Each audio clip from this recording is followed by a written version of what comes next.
আপনি কি জানেন এমন এক দেবতা আছেন যিনি শিব ও বিষ্ণুর শক্তির মিলনে জন্ম নিয়েছেন? আজকের এই মন্ত্র সেই বিরল ও মহাশক্তিশালী দেবতার উদ্দেশ্যে। আজকের শক্তি ও সুরক্ষার মন্ত্র। ওম হরিহর পুত্রায় নমঃ। এই পবিত্র মন্ত্রটি নিবেদিত ভগবান আয়াপ্পার উদ্দেশ্যে, যিনি হরিহর পুত্র নামে পরিচিত, অর্থাৎ ভগবান শিব হর ও ভগবান বিষ্ণুর হরি মিলিত শক্তির সন্তান।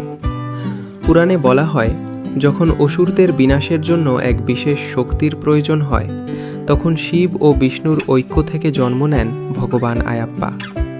তিনি ধর্ম, শৃঙ্খলা, ভক্তি ও আত্মনিয়ন্ত্রণের প্রতীক। দক্ষিণ ভারতে বিশেষভাবে পূজিত এই দেবতা ভক্তদের জীবনে শক্তি, সুরক্ষা ও সঠিক পথ প্রদর্শন করেন।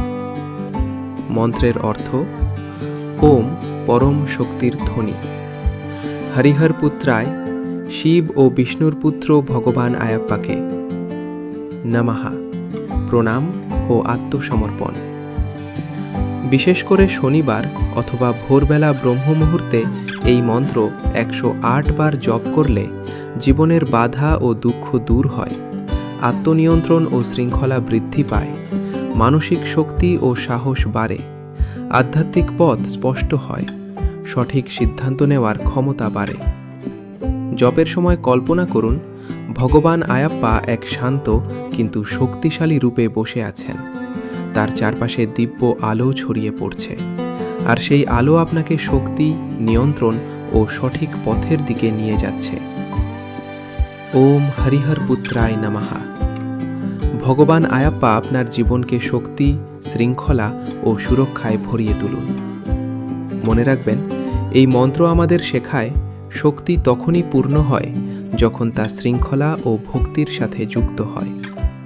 নিয়মিত জপ ও শুদ্ধ মনেই মন্ত্রের প্রকৃত ফল লাভ হয়। আর যদি আপনি এই মন্ত্রের গভীর সাধনার পথে এগোতে চান, তবে একজন যোগ্য আধ্যাত্মিক গুরুর শরণ নিন, কারণ গুরুর দিক নির্দেশনাই মন্ত্রের শক্তি সঠিকভাবে জাগ্রত হয়।